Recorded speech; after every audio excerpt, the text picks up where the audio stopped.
Hi மக்களே, எல்லோரும் எப்படி இருக்கீங்க? Welcome back to our my channel. So எல்லோரும் எப்படி இருக்கீங்க? ஃபஸ்ட்டு ரொம்ப நாள் ஆயிடுச்சு, 2 வீக்ஸ் கிட்ட வந்து பார்த்திங்கன்னா வீடியோவே வந்து எடுக்க முடிஞ்சுது. பட் டவுன்லோட் கூட பண்ண முடியல. அவ்வளோ வந்து இந்த 2 வீக்ஸில் வந்து நடந்துருச்சு. என்னென்னலாம் அப்படிங்கிறதையும் நான் இந்த வீடியோ ஃபுல்லாக வந்து நான் உங்ககிட்ட ஷேர் பண்ணியிருக்கேன். எதனால் வந்து இந்த 2 வீக்ஸாக வந்து என்னால் வீடியோ அப்லோட் பண்ண முடியல, லாங் வீடியோ வந்து போட முடியல அப்படிங்கிறதுக்கான ரீசனையும் நான் உங்கள்கிட்ட வந்து சொல்லியிருக்கேன்.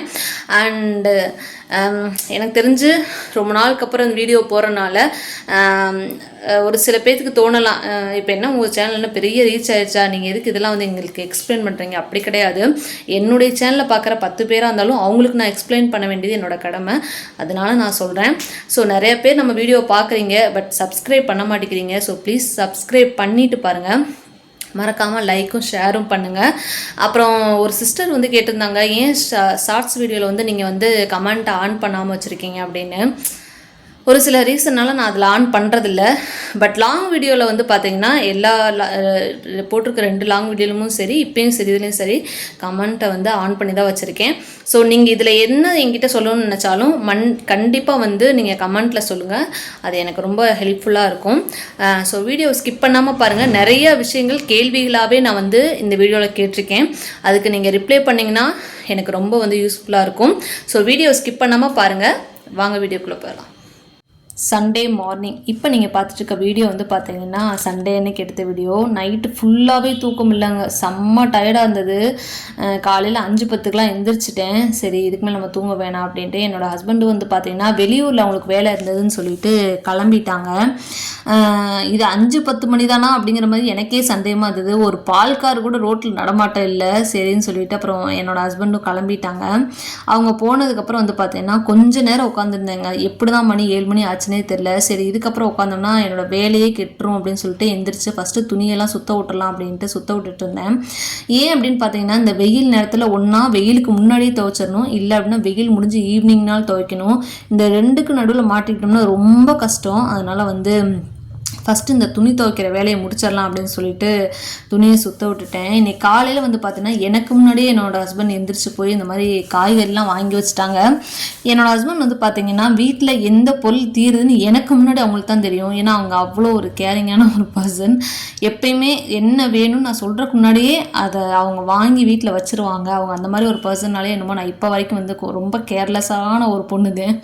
எதையுமே பார்த்துக்கலாம், கடைசி நேரத்தில் பார்த்துக்கலாம் அப்படின்னு இருக்கிற ஒரு ஆள் தான் நான். ஸோ வீட்டில் வந்து பார்த்தீங்கன்னா எந்த காய்கறினால என்னென்னலாம் வாங்கிட்டு வந்திருக்காங்கன்னு பாருங்கள். பாவக்காய், அப்புறம் முருங்கைக்காய், இது என்ன சொல்லுவாங்க, பச்சை பட்டாணின்னு நினைக்கிறேன்.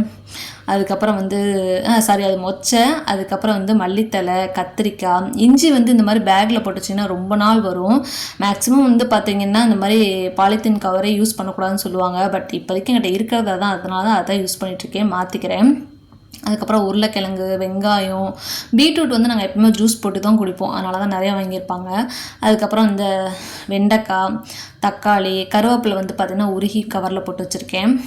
முருங்கைக்காய் மட்டும் வந்து பார்த்திங்கன்னா எப்பயுமே நான் இந்த மாதிரி கட் பண்ணி போட்டு வச்சுக்குவேன். இப்படி வச்சோம்னா ரொம்ப நாள் வரும்னு சொல்லுவாங்க, அதனால் வச்சுருக்கேன். கூடிய சீக்கிரம் வந்து பார்த்திங்கன்னா நான் இந்த கவர்லேருந்து பேக்குக்கு மாறிடுறேன். அதனால் கமெண்ட்டில் வந்து திட்ட ஆரம்பிச்சிடாதீங்க, அதையும் சொல்லிடுறேன். ஸோ இன்றைக்கி என்ன சாப்பாடு அப்படின்னு பார்த்தீங்கன்னா ஒயிட் ரைஸு, பச்சை பயிறு கடைசல், அதுக்கப்புறம் வந்து பீக்கங்காய் கூட்டு. இதுதான் வந்து இன்றைக்கி சிம்பிளாக செய்யலாம், அவங்களும் வந்து வெளியூர் போயிருந்தனால செஞ்சிடலாம் அப்படின்னு சொல்லிட்டு செய்ய ஆரம்பிச்சிட்டேன். இந்த 2 வீக்ஸாக வந்து நான் ஏன் வீடியோ போடலை அப்படிங்கிறதுக்கான ரீசன் வந்து நான் இப்போ சொல்கிறேன், கேளுங்க.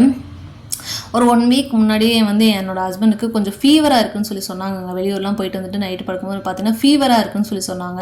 நான் என்ன நினச்சேன், நார்மலாக சரி இந்த வெயிலேயே அவங்க சுற்றுறனால அதனால் அந்த உடம்பு ஹீட் ஆகி ஃபீவர் வருதோ என்னமோ அப்படின்னு சொல்லிட்டு டேப்லெட் போட்டு தூங்கிட்டோம். காலையில் வந்து பார்த்திங்கன்னா உடம்பு ஃபுல்லாக அங்கங்கே வந்து பார்த்திங்கன்னா ரெட் கலர் டாட் மாதிரி புள்ளி மாதிரி இருந்தது. அது ரொம்ப அரைச்சிக்கிட்டே இருந்ததுன்னு சொன்னாங்க. ரொம்ப டிஸ்டர்பன்ஸாக இருக்குதுன்னு சொல்லி சொன்னாங்க. அது என்னன்னே எங்களுக்கு தெரியல. ஈவினிங் வரைக்கும் வெயிட் பண்ணி பார்த்தோம், அந்த அரிப்பும் குறையில, அதிகமாக ஆரம்பிச்சிருச்சு. 2-3 இடத்துல இருந்தது வந்து பார்த்தீங்கன்னா ஒரு 10 இடத்துல வர அளவுக்கு ஆயிடுச்சு. அப்புறம் டாக்டர்கிட்ட போனப்போ அவங்க பார்த்துட்டு செக் பண்ணிட்டு என்ன சொன்னாங்கன்னா இது அக்கின்னு சொன்னாங்க. வெயிலுக்கு வந்து பார்த்தீங்கன்னா அம்மா மாதிரிக்கு இது ஒரு வகையான டைப், இது அக்கின்னு சொல்லுவாங்க. இதுக்கு வந்து பார்த்திங்கன்னா நீங்கள் வெயில் அதக்கா போகாதீங்க, குளிர்ச்சியான ஐட்டம்லாம் சாப்பிட்டுட்டு நீங்கள் வீட்டிலேயே இருங்க அப்படிங்கிற மாதிரி சொல்லிட்டாங்க. இதை பற்றின எந்த ஒரு விஷயமே எனக்கு தெரியாது, இந்த அக்கினாவே என்னன்னு தெரியாது. இதை வந்து டாக்டர்கிட்ட போயிட்டு நாங்கள் வீட்டுக்கு வந்ததுக்கப்புறம் வந்து பார்த்திங்கன்னா சொந்தக்காரங்கள்ட்ட ஒரு சில பேர்கிட்ட கேட்கும்போது அவங்க என்ன சொன்னாங்கன்னா, வேப்பிலையும் குப்பைமேனியும் நீங்கள் அரைச்சி போடுங்க. இப்போ நான் உங்கள்கிட்ட காட்டுறேன் பாருங்கள், இதுதான் வந்து குப்பைமேனி, எங்கள் வீட்டிலேயே வந்து விளைஞ்சிருந்தது தான். இதெல்லாம் வந்து அரைச்சி போட்டிங்கன்னா வந்து கொஞ்சம் கேட்கும் அப்படின்னு சொல்லி சொன்னாங்க. அதுக்கப்புறம் அதையும் ட்ரை பண்ணி பார்த்தேன், அதுக்குமே குறையலை. வீட்டிலே தான் இருந்தாங்க 2-3 டேஸாக வந்து வேலைக்கும் போகலை. இப்போ நீங்கள் பார்த்துருக்க வெயில் வந்து பார்த்தீங்கன்னா 12 மணி வெயில் இல்லை, காலையில் 10 மணி வெயில்.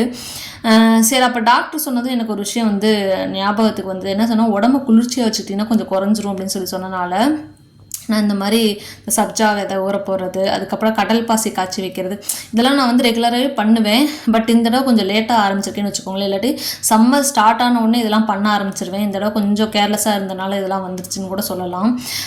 கடல் பாசி வந்து பார்த்திங்கன்னா கொஞ்சமாக எடுத்துகிட்டு இவ்வளோ தண்ணியில் போட்டோம்னா தான் வந்து கொஞ்சம் அதை எடுத்து சாப்பிட்ற அளவுக்கு லிக்விடாக வந்து கிடைக்கும். ரொம்ப கெட்டியாக போட்டோம்னு வச்சுக்கோங்களேன், சாப்பிடவே முடியாது.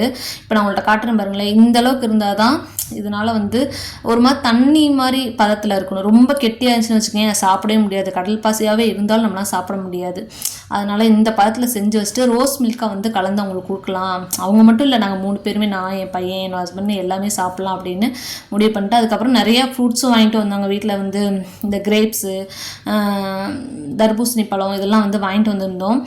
மேக்ஸிமம் உடம்பை வந்து ஹீட் ஆகாமல் என்னெல்லாம் சாப்பிட முடியுமோ அதெல்லாம் வந்து வாங்கி வச்சுக்கலாம் அப்படின்னு சொல்லிட்டு தான் வாங்கினோம். அதுக்கப்புறம் வந்து பார்த்திங்கன்னா வீட்டுக்கு வந்ததுக்கப்புறம் வந்து பார்த்திங்கன்னா திராட்சை ஜூஸ் அவங்களுக்கு நான் போட்டு கொடுத்தேன். அவங்க மட்டும் இல்லை, நாங்கள் எல்லாமே சாப்பிட்டோம்.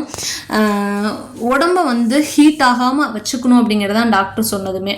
அப்புறம் இன்னொரு விஷயம் என்ன சொல்ல மாட்டேன் அப்படின்னு பார்த்தீங்கன்னா, இந்த அக்கின்னு சொல்லி சொன்னாங்க இல்லைங்களா டாக்டர். அப்புறம் வந்து இங்கே தெரிஞ்சவங்க என்ன சொன்னாங்கன்னா, அக்கி எழுதுவாங்க, அவங்கள்ட்ட போய் நீங்கள் எழுதிட்டு வந்தீங்கன்னா உங்களுக்கு க்யூர் ஆகும், ஒரு 2-3 தடவை எழுதுனீங்கன்னாவே சரியாயிரும்னு சொல்லி சொன்னாங்க.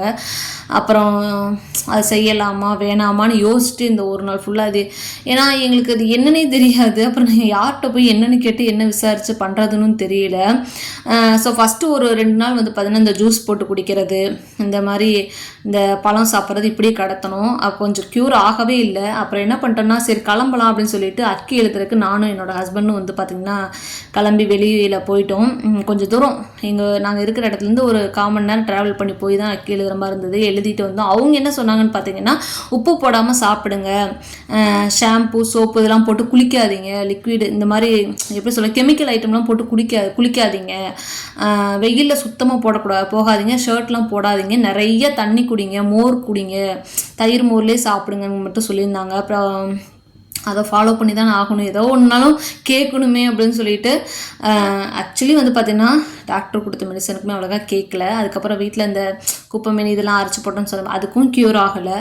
அதுக்கப்புறம் இதை எழுதிட்டு வரலான்னு சொல்லிட்டு இதை எழுதிட்டு இவங்க சொன்னதையும் ஃபாலோ பண்ண ஸ்டார்ட் பண்ணோம். அவங்க என்ன சொன்னாங்கன்னா, காரம் உப்பு ரெண்டுமே அவ்வளோக்கா சேர்க்கக்கூடாது, காரம் சேர்த்திங்கன்னா எரியும், உப்பு சேர்த்திங்கன்னா அரிக்க ஆரம்பிச்சிருன்னு சொன்னாங்க. இவங்களுக்கு ரெண்டுமே இருந்தனால ரெண்டுமே போடலன்னா சுத்தமாக சாப்பிட மாட்டாங்கன்ட்டு அப்புறம் ஒரு வரமிளகா மட்டும் போட்டு அதுக்கப்புறம் பணியாரம் சுட்டு நைட்டு வந்து பார்த்திங்கன்னா உப்பு போடாமல் சட்னி அரைச்சி கொடுத்தேன். அப்படியே மூஞ்சி பார்த்துட்டு சாப்பிடவே முடியல அவங்களால. எப்படியோ ஒரு வழியாக சாப்பிடுங்கன்னு சொல்லிட்டு சாப்பிட கொடுத்துட்டு நைட்டு வந்து பார்த்தீங்கன்னா ஒரு 8:30-9 மணிக்கு மேலேயே ஆயிடுச்சு. கிச்சனில் இந்த வெறும் பணியாரம் சுட்டு சட்னி தான் அரைச்சேன். அதுக்கே வந்து பார்த்தீங்கன்னா பயங்கரமாக வேர்த்து கொட்டுதுங்க, எங்களால் நிற்கவே முடியல கிச்சனில். உங்கள் ஊர்லேயும் இப்படி தான் வெயில் அடிக்குதான்னு கண்டிப்பாக கமெண்ட்டில் சொல்லுங்கள். இந்த வெயிலேருந்து தப்பிக்கிறதுக்கு நீங்கள் என்னெல்லாம் சாப்பிட்றீங்க, எப்படிலாம் உங்கள் ஹெல்த்தை வந்து பராமரிப்பு பண்ணிக்கிறீங்க அப்படின்னு சொல்லியும் எனக்கு கண்டிப்பாக கமெண்ட்டில் சொல்லுங்கள். ஏன்னா கண்டிப்பாக நான் அதை எடுத்து பண்ணுவேன், அதனால தான் உங்கள்கிட்ட கேட்குறேன். எனக்கு தெரியல இந்த அக்கி சம்மந்தப்பட்ட விஷயமா உங்களுக்கு ஏதாவது தெரியும், என்ன பண்ணலாம் சீக்கிரமாக க்யூர் ஆகுங்கிறதையும் கண்டிப்பாக எனக்கு கமெண்ட்டில் சொல்லுங்கள். வெளியில் வந்து பார்த்திங்கன்னா ஒரு இலை கூட அசையலைங்க, சுத்தமாக காற்றே இல்லை, வேறு வழியே இல்லை, நம்ம வீட்டுக்குள்ளேயே போய் உட்காந்துக்கலாம்னு சொல்லிட்டு அப்புறம் ரூமுக்குள்ளேயே போய் ஏசி போட்டு வந்து பார்த்தீங்கன்னா உட்காந்துட்டேன். இந்த சம்மரை எப்படி கடந்து போகணும்னு ஓரளவுக்கு எனக்கு தெரிஞ்சாலும் உங்களுக்கும் ஏதாவது தெரிஞ்சால் கண்டிப்பாக எனக்கு சொல்லுங்கள் ப்ளீஸ், எனக்கு ஹெல்ப் பண்ணுங்கன்னு தான் கேட்குறேன். நீங்கள் சொல்கிற விஷயங்கள் ஏதாவது ஒன்று எனக்கு கிளிக் ஆகி எனக்கு அது ஹெல்ப்ஃபுல்லாக இருக்குங்கிறனால தான் நான் இவ்வளோ தூரம் கேட்குறேன். இன்னொரு விஷயம் என்ன அப்படின்னா, இந்த அக்கி சம்மந்தப்பட்ட விஷயமாக தான் நான் திருப்பியும் சொல்கிறேன். உங்களுக்கு ஏதாவது ஹோம் ரெமிடிஸோ எது தெரிஞ்சாலும் பரவாயில்ல, எதுவாக இருந்தாலும் சொல்லுங்கள், நான் கண்டிப்பாக ஃபாலோ பண்ணுறேன். என் ஃபேஸை பாருங்களேன், செம்ம டயர்டாக இருக்குது, என்னால் சுத்தமாக முடியல, எப்படா வந்து உட்காருங்கிற அளவுக்கு ஆயிடுச்சு, அவ்வளோ டயர்டாக இருந்தது. ஸோ நெக்ஸ்ட் வீடியோவில் உங்களை கண்டிப்பாக நான் மீட் பண்ணுறேன். கண்டிப்பாக லைக் பண்ணி ஷேர் பண்ணுங்கள். பாய்.